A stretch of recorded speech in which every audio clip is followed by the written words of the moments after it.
back to another episode of Consciously Evolving Enterprises. I'm your host, Mr. Ryan Dylan Brasington. I will be bringing you another story from the Brasington household, telling it as clearly and as dramatically as I can. Not too long ago, Dan and Sam decided they were going to rent an apartment, or a house together, sorry. This two-bedroom house was a nice household for them. Nice fenced-in yard, plenty of space for them both to settle in and set up their corners each to go and enjoy. Anyway, so they decided, not after long, do the usual couple things. They're going to get the washing machine together, yeah, no worries. They end up getting a fridge together, yeah, no worries, usual couple thing, So they decide, yeah, alright, we're going to get a pup together. So they go looking on the internet for a pup, and Dan and Sam end up agreeing on a border collie. It's a purebred border collie, beautiful little puppy dog. Anyway, they name the puppy Stella, and Stella comes home and enjoys the house and everything, as they do, chewing on all the corners of the furniture and all the corners of the house as they bare their teeth. Anyways, puppy training comes along, puppy school, puppy kindergarten, puppy primary school. Pup starts to grow up, they start to let the puppy dog outside.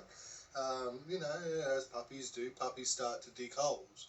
Now the holes started to get pretty big and pretty serious pretty quick because being a border collie, they want to stay active, so she did. She'd go out every week, start digging a hole, stop, Stella, stop, you got to come in, stop it. So they decided, all right, well, what can we do? We'll try and just keep her active, play with more, throw some more balls, and anyways, a bit more freedom in the backyard. That way she's, getting a bit more active.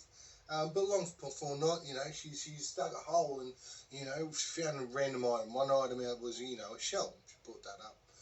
She dumped it at, Dan's feet, no big surprise. Oh, that's, it must have come from somewhere. Anyways, he's tossed that aside, not thinking much of it. Couple of days pass, and, some rubbish comes out of nowhere, and some tiles come out of nowhere, and then, anyway, third or fourth day after that, young Stella, comes running up, galloping up to Sam. And Sam's like, oh, g'day, Stella, how you doing? What's up? And she's got something in her mouth. And she, drops this thing on the ground. Anyway, Sam picks it up, not thinking much of it. She looks at it and she goes, oh, gosh. Hey, Dan, this looks like an old bullet. And he goes, oh, wow, gives a look. He has a look, and you can see that it's got two holes in the top, and looks at the bottom of it, and it's all covered in mud, but you can kind of see the serial numbers on the bottom there of it. Anyway, so he thinks, oh, this is pretty cool. I'll go inside and I'll wash it off. So he takes it inside under the tap and he washes this old bullet off. He washes all the mud off, and he's got Stella there, old floppy eared, being all cute, tongue hanging outside of her head. And he goes, oh, this is pretty cool. It looks at the bottom of it. It's got serial numbers on it there, and you can see the where it's actually being fired. It's actually got where the head knocks the bullet out to fire it. It's got that little dot on the end there. You can tell it's been fired. He thinks, oh, that's pretty cool. And anyway, a little further inspection, as we've seen before, it's got these two holes in the top. And it looks like someone's wore it as a necklace. Maybe in tribute for the person that it was fired at, I'm not too sure. But anyway, didn't think too much of it at the time. Dan goes, oh, that's a pretty cool, antique piece. I'll go and put it in the garage on my antique shelf with all these other little trinkets that he's got set up. Anyways, so, Sam agrees, oh yeah, pretty cool, not thinking much of it.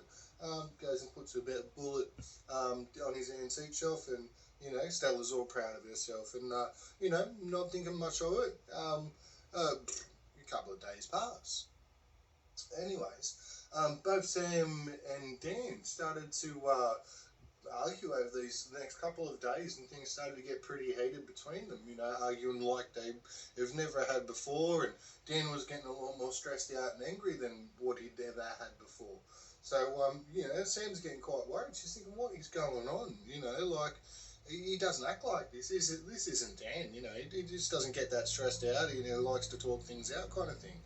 And not thinking much of it, both Dan and Sam are sitting in the lounge room one night, and, they're trying to talk things through and, having a kind of civil conversation, and, yeah, all right.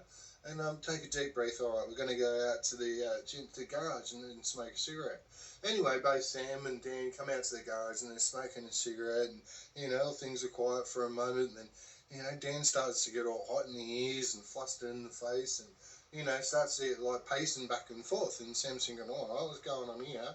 And she can. And the moment that she opens her mouth and goes to say anything, kind of grumbles at her and it's kind of like, "Oh, like just shh, don't want to hear you talk right now." They kind of like, "Ugh," She's whoa. Whoa, what's going on with you? I can't explain it. I can't explain what I'm feeling right now. And it's this anger or this kind of like, not rage, but this anger that's coming up inside him. So he goes, gotta go. I'm just gonna go for a walk. Anyway, so he decides he's gonna go to the backyard, get some fresh air. You know, not thinking much of it. Sam's sitting there going, "Wow, that was interesting." Anyways, you go to bed, not thinking much of it. So the couple go to bed, not thinking much of it that night, and Dan's laying there in bed and he looks up at the roof and he can see what can only be described as this cloud image. And the cloud is kind of rolling in on itself, it is described as. And he's kind of looking at it, his eyes are hard to focus, and he's kind of like, that moment in half sleep where you don't know whether you're seeing things and the room's dark and your imagination's at its peak, and he's looking up at it thinking, am I seeing what I'm seeing right now? Am I seeing what I'm actually seeing? That is so weird. And he's looking up at it, and the more he looks at it, the more of a description kind of comes to mind, and you can see this black and white kind of cloud image forming in and going in and around on itself in like a mandala effect. And he hasn't got any ominous feelings about it. He's not feeling worried or stressed. He just kind of looks at it and goes, "That's odd. Okay. I must be, must be swinging my eyes." So anyway, rolls over and goes to sleep, not thinking much of it. Anyways, next morning, Sam goes to work, nothing's about it. Dan's at home that day. And Dan's there doing the washing up, and, putting things in the dishwasher. And out of the left corner of his eye, he sees a shimmer. You can only describe this shimmer as like a reflection of a light. But as it caught his light, he's looked at it, and what he can see is the shoulders and the head of a light or a crystal kind of beam, and it's caught his eyes, and he's looked at this figure for a moment. He can see shoulders and a head, and it moves in its way into one of the bedrooms, the second bedrooms, and he's kind of paused for a moment and gone, whoa, did I just see what I just saw? And he's made his way over into the room. He's looked in there, obviously can't see anything.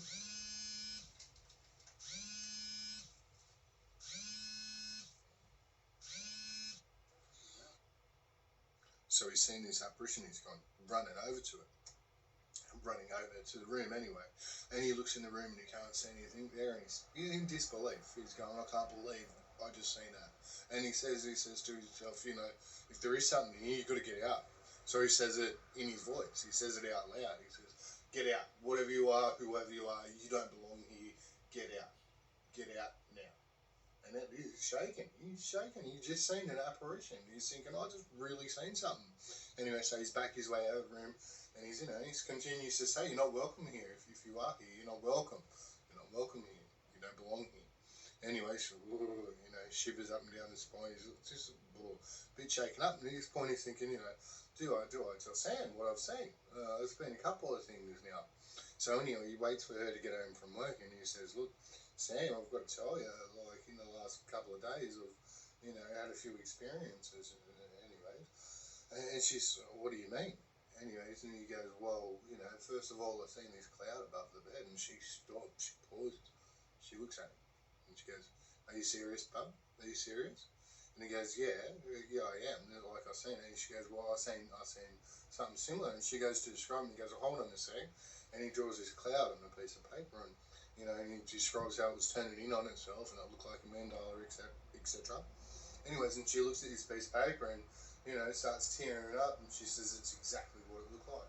That's what I was looking up, and she said, it was above our bed, and I was looking at it, and she said, "I didn't really feel afraid, I didn't feel scared, it was just kind of there." And I said, and Dan's there, and he's saying, "I've seen the same thing. I've seen the same thing." And he's starting to tear up as well. He's like, "Oh, I can't believe this.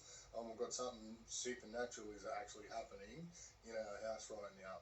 What the, and so he's in disbelief. So Sam, and she's disbelief as well. What the heck's going on? What's changed? What's coming into the room?" And he continues to describe, "I've seen this this crystal shadow apparition that looked like a reflection of light as it made its way into the room. As he described, I could see her head and shoulders on this reflection of light that made its way through into the room. And so she's tearing up going, I can't believe it, oh my gosh, and, but they're both there, like, in disbelief going, I cannot believe that, yeah, this is definitely something supernatural happening.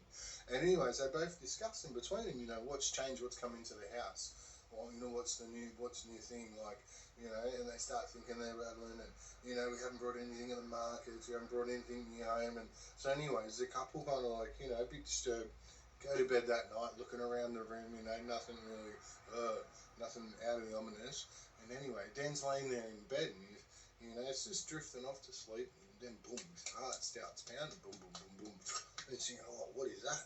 Oh my gosh, I didn't drink too many coffees before I went to bed. And then, the voice inside of his head, that, that self voice whispers to him, goes, the bullet. And he says, what? The bullet? What do you mean? And it says to him, you got to bury the bullet now. He said, what, man? Like, he's saying to himself, what? Oh, I'm half asleep. Come on, you really want me to get up right now to go and bury that stupid bullet back in the backyard? And the voice says, yes, now. You've got to do it now. What? I'm just about to fall asleep. No, now. And a pretty stern voice inside of his head talking to himself. So he goes, yeah, all right. Gets up with his tassel stripped off the blanket. Anyways, he goes, drops out to the garage. And just before he's reached out to this bullet to go and get it off the shelf with all the trinkets, this like vibration sense come across him as he describes. And he said, it wasn't a physical vibration, but it was there. It was like a noise coming off it that you couldn't see. And he's like, creeps down his spine. He's thinking, I want something to grab this thing. I don't want to just grab it. He's looking around and this ominous feeling just gets stronger and stronger. And he goes, I'm just going to grab it. So he grabs it and picks it up. And that vibration continues, and you can feel this vibration going up his arm, and as it goes up to his shoulder, he then starts to get that metallic taste in his mouth. And he's like, what the is this? Oh my gosh, oh. And this thing's, almost singing in his hand as he described. Anyway, so he's darted out of the backyard, still in his boxer shorts, got out to the nearest hole that he could, threw it in there, threw some dirt over, patted it down, and then put one of the mini pools on top of it, one of the shell pools on top to make sure that Stella the dog didn't dig it back up, and make sure that never happened again. Anyway, so he's patted it down, he's gone, hopefully that's it, dust to dust, may it be, you've gone out of my house, back where you belong, yeah? Anyway, so he goes back to bed, and pats Sam on the back and says, everything's alright, and they both go lightly to sleep that night, and no ominous feelings come after that. After that, the couple settled down and, went back to their normal selves, and the arguing ceased almost immediately. And as they reflect back on it now, they can definitely describe that item or that bullet definitely had something to do with the mood that was festating inside their house, and they both described that they feel that whatever it was building or feeding off of that energy, off of, that anger or that conflict that was developing between them, which they wasn't there before. So thank you for listening, ladies and gentlemen.